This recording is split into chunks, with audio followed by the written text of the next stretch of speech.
अब तुम चिंता मत करो कि लोक में क्या कहा जाएगा तुम्हें। कई बार उपासक इसमें फंस जाता है। इसीलिए न लाज तीन लोकन की, न वेद को कहो करे, न शंख भूत प्रेत की, न देव जच्छते डरे, सुने न कान और की, द्रवे न और इच्छना। तभी प्रेम लक्षणा भक्ति का जागृत होने का भाव आता है हृदय में। जब लोक धर्म का, लोक में हमारा उपहास हो रहा है, लोक में हमारी निंदा हो रही, अगर ये चुभ रहा है हृदय में, तो फिर भगवत मार्ग बाधित हो जाएगा। साधो निंदक मित्र हमारा, महापुरुषों ने कहा कि निंदा करने वाला हमारा मित्र है, जो बिना प्रयास के हमारे पापों को अपनी जबान से निंदा करके धुल रहा है। वो स्वस्थ रहे, स्वस्थ होकर हमारी छोटी छोटी बातों को पकड़कर खूब निंदा करे, जिससे हमारा भगवत मार्ग प्रशस्त और प्रकाशित हो जाता है, भगवत मार्ग पुष्ट और प्रकाशित हो जाता है। इसलिए क्यों तुम वृथा लोक चिंता करते हो? ये हजारों चिंताएं क्यों पाली हुई हो? छोड़ दो ना प्रभु के ऊपर। बड़ा सुख मिलता है जब प्रभु के ऊपर छोड़ दो। अपने ऊपर जब चिंता करने लगो तो बड़ी परेशानी उत्पन्न होती। कैसे करेंगे, क्या करेंगे, क्या होगा? और जब प्रभु के ऊपर छोड़ दो तो सब मंगल होगा। मंगल भवन है, वो मंगल ही करेंगे। अमंगल दिखाई दे रहा है, परिणाम उसका बड़ा मंगल होगा। ये जो शास्त्रों चिंताएं लिए बैठे हैं अपने लोग, इसीलिए भजन में तारतम्य नहीं होता। कभी लीला में डूब रहे, कभी नाम जप में डूब रहे, कभी सेवा में, ये तारतम्य नहीं रहता। कभी प्रपंच की बातें, कभी प्रतिष्ठा का चिंतन, कभी नाना प्रकार के मान सम्मान का चिंतन, ये घुसने ना पावे हृदय में। बहुत सावधान रहना चाहिए साधक को। ऐसी बातें देखो मत, ऐसी बातें सुनो मत जिससे तुम्हारा हृदय उद्विग्न होकर प्रभु का चिंतन छोड़ दे। जिन्होंने अपने आप को प्रभु के भरोसे कर दिया, वो बेपरवाह हो गए। कर दो भरोसे में। एक एक क्षण बहुत सुंदर ढंग से व्यतीत होता है जो प्रभु के भरोसे, और ऐसे एक एक क्षण जलते रहोगे। चिंता, शोक, भय, अरे अब क्या होगा, ऐसा क्या होगा, कैसे करूं, नाना प्रकार की चिंताएं। अपने आप को प्रभु के चरणों में समर्पित कर दो। तुम्हें कुछ नहीं करना पड़ेगा, सब वो करवा लेंगे आपसे। जो आपके लिए मंगल है वो सब करवा लेंगे। तुम शांत होकर प्रभु के चरणों का आश्रय ले लो। जो कर्तव्य कर्म है उसे करो। अलम कश्यापि संगत्या तवालम, शास्त्र कर्म भी वृंदारण्य तृणम मन्यो धन्यो ना किंचिदाचरेत। तुम किसी और का संग मत करो, क्योंकि अगर और का संग करोगे तो तुम्हारी बुद्धि में व्यभिचार दोष हो जाएगा। भक्ति में भी व्यभिचार दोष होता है। अपने इष्ट से अलग चिंतन होना ये व्यभिचार दोष है। अलम कश्यापि संगत्या, किसी का भी ऐसा संग मत करो जो श्यामा श्याम के सुमिरन में बाधा पहुंचा दे। प्रिया प्रीतम की चिंतन वृत्ति हट जाए और अपनी चिंतन वृत्ति जागृत हो जाए, या किसी व्यक्ति की चिंतन वृत्ति, ये बहुत बड़ी हानि है। और आगे कह तवालम शास्त्र कर्म भी, तुम शास्त्र कर्म की भी अब चिंता मत करो। क्यों? शास्त्र कर्म की क्यों नहीं? क्योंकि कर्म करते करते अनंत जन्म हो गए, फिर भी हमारा उद्धार नहीं हुआ। अब क्या करो? अब भज गोविंदम भज गोविंदम गोविंदम भज मूढ़मते। एक ही उपाय है भगवान का भजन। अरे भाई, जब तक तुम धन कमाने लायक हो तभी तुम्हें प्यार मिलेगा इस संसार में। बहुत सुंदर उपदेश है। जब तक तुम धन कमाने लायक हो तभी तुम्हें कहेंगे मेरा पति, मेरा पिता, मेरा भाई, मेरा अमुक अमुक। और जिस दिन तुम धन कमाने लायक नहीं रहोगे उस दिन कोई बात नहीं पूछेगा, पक्की बात है। वाह वाह जब चल रहा है तो सब हाथ मिलाएंगे, और जब बुरा समय आएगा तो तुम्हारी गली से निकलना हो ठीक नहीं समझेगी कि अगर उधर निकलेंगे कहीं वो मिल न जाए और कुछ मांग न ले, कुछ कह न दे। जब तक तुम धन कमाने लायक हो, तुम्हारे पास धन है, तभी तक तेरे को प्यार मिल रहा है संसार से, परिवार से। और जब तू रोगग्रस्त हो जाएगा, जराग्रस्त हो जाएगा, तो कोई भी तेरे से बात नहीं पूछेगा, बात नहीं करेगा। अरे मूढ़, इसलिए तू निरंतर गोविंद का भजन कर ले, गोविंद का भजन कर ले, गोविंद का भजन कर ले। ये आशा परिवार की भोगों की इतनी सुदृढ़ है, आंसी ये कि नहीं कटती है। बूढ़ा हो गया है, त्वचा सब ढीली हो गई, हड्डी हड्डी दिखाई देती है, सिर के बाल सब पक गए, दांत एको नहीं रह गए, लाठी लेके चल रहे, फिर भी वही परिवार की ममता। दरवाजे पे बैठा वही परिवार के विषय में सोचता रहता है। ये नहीं सोच रहा कि मृत्यु नजदीक आ रही, भगवान का भजन कर ले, अपने जीवन को सार्थक कर ले। अरे मूढ़, तू निरंतर गोविंद का भजन कर ले, गोविंद का भजन कर ले, कोई तेरे काम आने वाला नहीं। जब अवस्था ढल जाती है तो काम वेदना अंदर रहती, लेकिन काम क्रीड़ा नहीं हो पाती, जलता रहता है वो वृद्ध।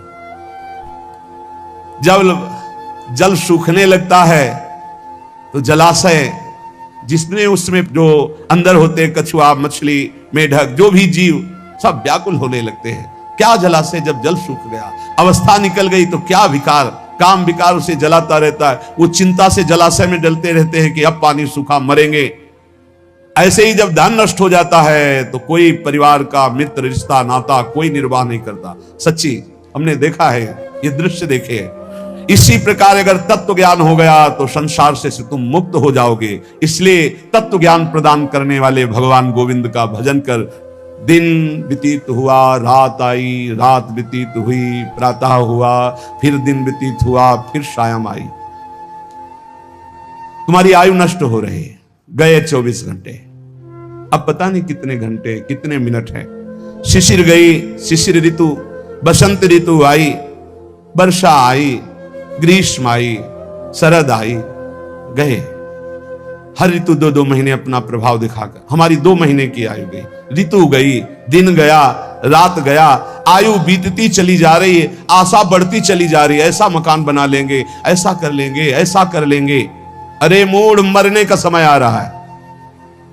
रोज दिन जा रहा है, रात्रि जा रही, सायं व्यतीत हो रहा, ऋतुएं निकलती चली जा रही हैं। तुम्हें आशा रूपी फांसी ने ऐसा बांध रखा है, इतना कमा लिया, अब इतना कमा लेंगे, इतना कर लिया, वैसा कर लेंगे। ये तुम्हें पता नहीं कि तुम्हें मरना है। तुम्हारी आयु नष्ट होती चली जा रही है। आशा रूपी इस फांसी को काट लो। कैसे? भज गोविंदम, भज गोविंदम, गोविंदम भज मूढ़मते। अरे मूढ़मती, गोविंद का भजन कर ले, गोविंद का भजन कर ले, गोविंद का भजन कर ले। नहीं, मृत्यु के समीप आने पर यह व्याकरण का शब्द डुक्रिंच करने, ये तुम्हारी रक्षा नहीं कर पाएगा। ये व्याकरण, ये पढ़ाई लिखाई, ये तुम्हारी मृत्यु पर विजय प्राप्त नहीं। मृत्यु पर गोविंद गोविंद हरे मुरारे, गोविंद गोविंद मुकुंद कृष्ण, गोविंद गोविंद रथांग पाणे, गोविंद दामोदर माधवेति, ये भगवान नाम ही तुम्हारी रक्षा करेंगे। जिसने गीता जी को पढ़ा, श्रीमद् भागवत गीता जी, कुछ लोग तो इस भेद ही नहीं जान पा रहे हैं कि श्रीमद् भागवत और श्रीमद् भगवत गीता जी अलग है, नहीं जान पाते हैं कई लोगों के ऐसे। जिसने जो युद्ध क्षेत्र में भगवान श्री कृष्ण चंद्र जी ने अर्जुन को 18 अध्याय उपदेश किया, उसे श्रीमद् भगवत गीता जी कहते हैं। और भगवान व्यास देव जी द्वारा रचित श्री सुखदेव जी ने जो 7 दिन में परीक्षित जी को सुनाया, वो श्रीमद् भागवत है। जिसने भगवत गीता को पढ़ा है, गंगा जल के एक बूंद भी आचमन किया है, एक बार भगवान श्री कृष्ण की पूजा कर ली है, यमराज उसकी तरफ आंख उठा के भी नहीं देखेंगे। एक बार भगवत गीता पढ़ा, एक बार गंगा जल का आचमन किया, एक बार भगवान श्री कृष्ण की अर्चना वंदना कर ली, तो यमराज कभी उसकी तरफ नहीं देखेंगे। इसलिए एक बार का जब इतना महत्व है तो तू हर समय भज गोविंदम, भज गोविंदम, भज गोविंदम मूढ़मते, हर समय गोविंद का भजन कर, गोविंद का भजन। अरे मूढ़मती, तेरा कोई साथ नहीं देगा, तू गोविंद का भजन कर। कहते हैं कि ये भजन की अवस्था नहीं है, तो कब भजन की अवस्था होती? बाल्यावस्था खेल कूद में चली गई, जवानी स्त्री में आसक्त भोग में चली गई, वृद्धावस्था रुपया पैसा नाती पनाती इनकी चिंता में चली गई, तो परब्रह्म परमात्मा का भजन करने की कौन सी अवस्था है? अरे जब से होश हो जाए तभी से भजन शुरू कर दो। चेतना जागृत हो, बुद्धि काम करने लगे, राधा राधा राधा, गोविंद गोविंद गोविंद भजन करे। अरे मूढ़, कोई तेरा साथ देने वाला नहीं, इसलिए भज गोविंदम, भज गोविंदम। इस संसार में बार बार जन्म होता है, बार बार मरण होता है, बार बार 9 महीने माता के गर्भ में रहना पड़ता है। अब तो होश संभाल ले, मनुष्य शरीर मिला है, भगवान श्री कृष्ण की शरण में आ जा और इस अपार संसार से पार हो जा, और हर क्षण गोविंद गोविंद गोविंद ऐसा रट, नहीं बार बार जन्म मरण के चक्र से तुझे कोई नहीं बचा सकता है। रात गई, दिन गए, पक्ष गया, कृष्ण पक्ष शुक्ल पक्ष, महीना गया, अयन उत्तरायण दक्षिणायन, वर्ष गए, कितने वर्ष गए, अब भी तुझे होश नहीं। तू यहां लोगों से राग द्वेष में फंसा है। अरे तेरी मृत्यु का समय आ रहा है, परम पद पहुंचने का उपाय कर। किसी से ईर्ष्या मत कर, मत्सरता मत कर, किसी की निंदा मत कर, किसी से द्वेष मत कर। अंतिम समय आने वाला है, इसलिए गोविंद गोविंद गोविंद ऐसा भजन कर ले। अरे मूढ़, तेरा कोई साथ देने वाला नहीं। माताओं बहनों की तरफ काम दृष्टि से देखकर अपनी क्यों दुर्गति करते हो? कुछ नहीं है। जहां तुम्हें आकर्षण लग रहा है, कुछ नहीं है। मोह विकार है तुम्हारा, अज्ञान का विकार है। बार बार मन में विचार करके उनके चरणों में वंदना करो, उनके प्रति काम भाव करके। गलत दृष्टि से मत देखो, मूढ़, तेरी दुर्गति हो जाएगी। इसके लिए तू गोविंद का भजन कर, गोविंद का भजन कर। माताओं बहनों पर काम दृष्टि करके दुर्गति का कारण मत बन। कष्टम, जरा विचार कर, तू कौन है? कभी बैठकर सोचा? इस शरीर में रहते 15 वर्ष हो गए, 30 वर्ष हो गए, 50 वर्ष हो गए, तू शरीर नहीं तो है कौन? कभी सोचा? कष्टम, कौन है तू? और कोहम कुतः आयाता, मैं कौन हूं, कहां से आया हूं? कामे जननी कोमे ताता, असली में मेरा पिता कौन है, माता कौन है? ये तो बनावटी है, कुछ समय के लिए छूट जाएगा शरीर। ये शरीर संबंधी माता पिता है, लेकिन मैं कौन हूं? मैं कहां से आया हूं? मुझे कहां जाना है? मेरा असली कौन संबंधी है? कभी विचार किया? नहीं विचार किया, इसीलिए संसार में फंस गया। अब विचार कर, शुद्ध विचार के लिए गोविंद गोविंद गोविंद ऐसा नाम जप कर, तो तुझे समझ में आने लगेगा ये संसार असार है। उमा कहूं मैं अनुभव अपना, शत हरि भजन जगत सब सपना। चाहे एक श्लोक ही गीता जी का पढ़े, रोज गीता जी का एक श्लोक पढ़कर अर्थ सहित चिंतन करें। विष्णु शास्त्र नाम, गोपाल शास्त्र नाम, इनका नित्य पाठ करें। 1000 नाम हो जाते हैं, बहुत लाभ मिलता है। 35 मिनट में हो जाता है, बहुत आराम से गाइए तो 40 मिनट में हो जाएगा।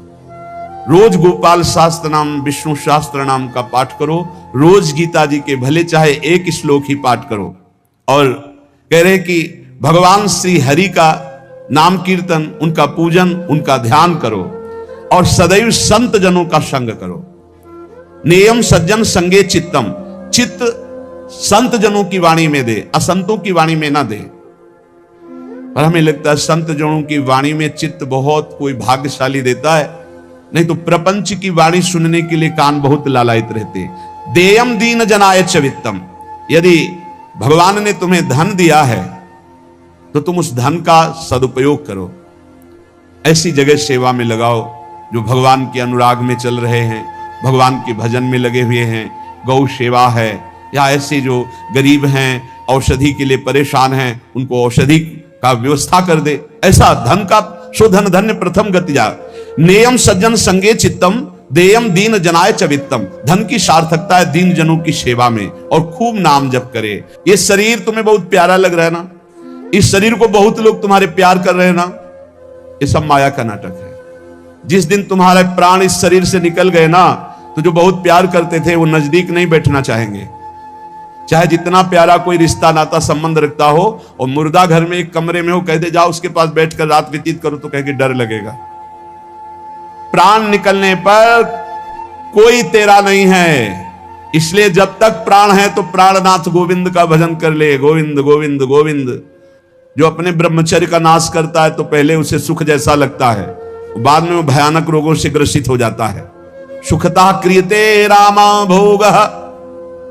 बहुत सावधान। जितना आप अपने ब्रह्मचर्य को सुरक्षित रखेंगे, उतने आप आत्म बलवान होंगे, उतने आप पवित्र बुद्धि वाले होंगे, उतने शरीर आपका स्वस्थ होगा।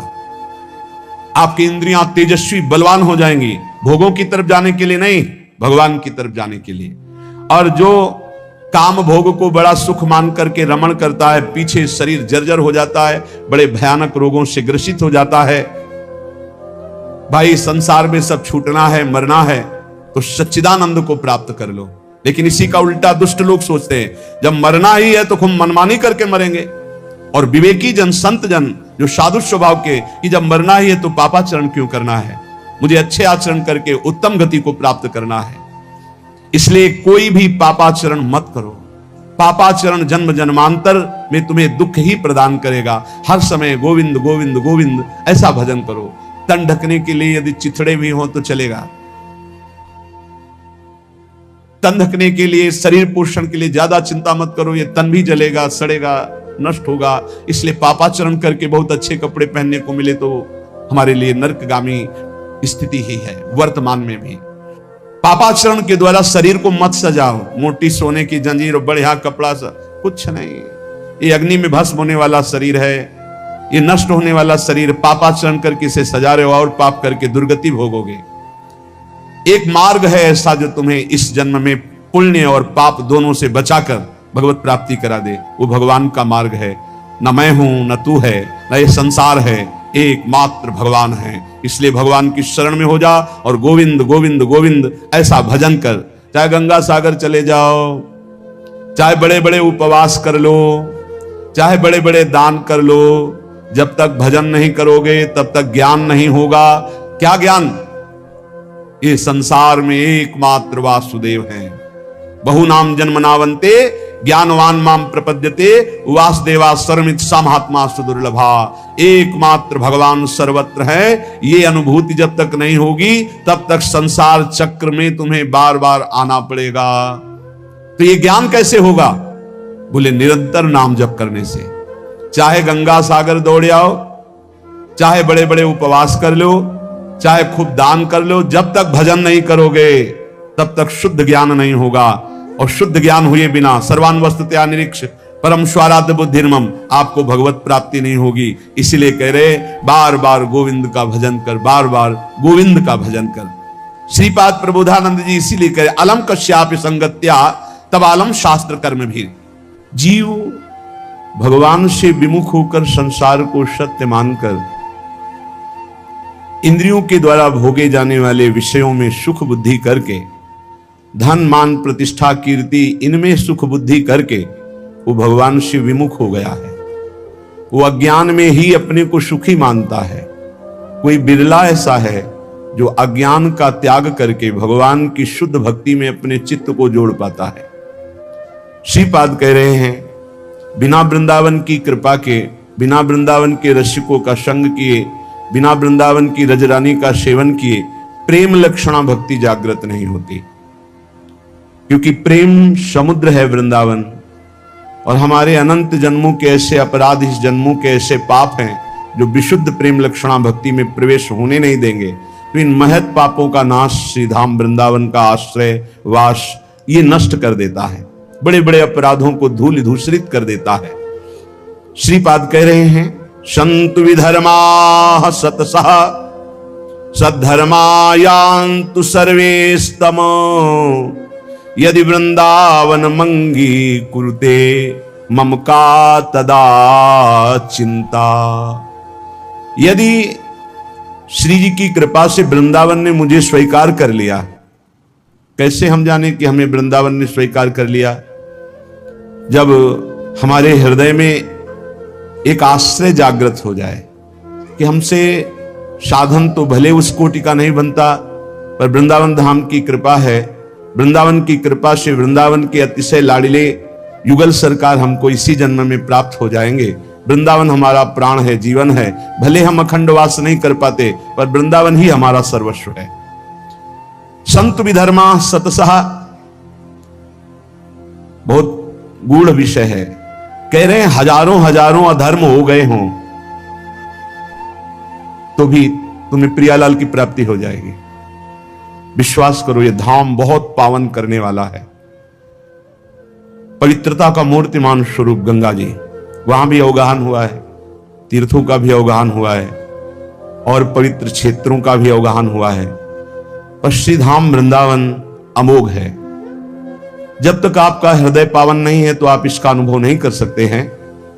लेकिन आप किसी भी तरह से वृंदावन के प्रति श्रद्धा कर लीजिए, विश्वास कर लीजिए, तो आपको अनुभव में आएगा। जिसे वृंदावन रूपी महामहिम धाम का अवगाहन करने को मिला, फिर उसकी इच्छा किसी और तीर्थ या और महत स्थानों की तरफ नहीं जा सकती। अगर जा रही है तो अभी अवगाहन नहीं हुआ। पाए रतन चीन्हो नहीं, करते दीन्हो डार, ये माया श्री कृष्ण की मोहे सब संसार। अगर वृंदावन मिला महामहिम वृंदावन ने कृपा करके अपने में आश्रय दिया या वास दिया और आप उसे छोड़कर अन्य किसी तीर्थ में पावन होने की इच्छा रखते हैं तो रतन को नहीं पहचान पाए इसलिए फेंक दिया और कांच को उठा लिया। पाए रतन चिन्ह्यो नहीं दीन्ह्यो करते डार, हाथ से छोड़ दिया। धाम के वास मात्र से श्रीपाद कह रहे हैं कुरते मम का तदा चिंता, अब मुझे कोई चिंता नहीं, भगवत प्राप्ति पक्की। हमारा मन नहीं लगता, हमारा मन विकारी है, ऐसा ये सब नष्ट हो जाएगा। कृपा एक बहुत बड़ा प्रवाह है, जो सरिता सावन जल उमगत सन्मुख सिंधु सिधारे, कोई रोक ले। जब सावन में अच्छी वर्षा होती है और बाढ़ आती है तो सीधे समुद्र की तरफ उफनती हुई यमुना जी या गंगा जी जा रही, कोई रोक के दिखाए। ऐसे ही जब कृपा का उफान होता है तो कैसा भी पातकी जीव क्यों न हो वो परम पद को प्राप्त कर लेता है। और कह रहे सतसा सद्धर्मायांतु, यदि सैकड़ों प्रकार के तुमने सद्धर्मों को लुप्त कर दिया, बड़े आदेशों का खंडन किया, शास्त्राज्ञा का खंडन किया, संतों की अवहेलना कर दी, वैष्णवों का अपराध कर दिया, तो भी डरो मत, सीधा वृंदावन आ जाओ।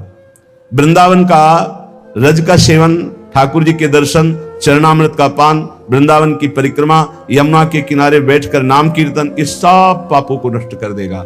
पर उसमें एक नियम लेना होगा कि आगे से हमारे द्वारा पाप नहीं होंगे। यदि ऐसा नियम नहीं लोगे तो बार बार फिर वो प्रायश्चित नहीं माना जाता, फिर उसको भोगना पड़ता है।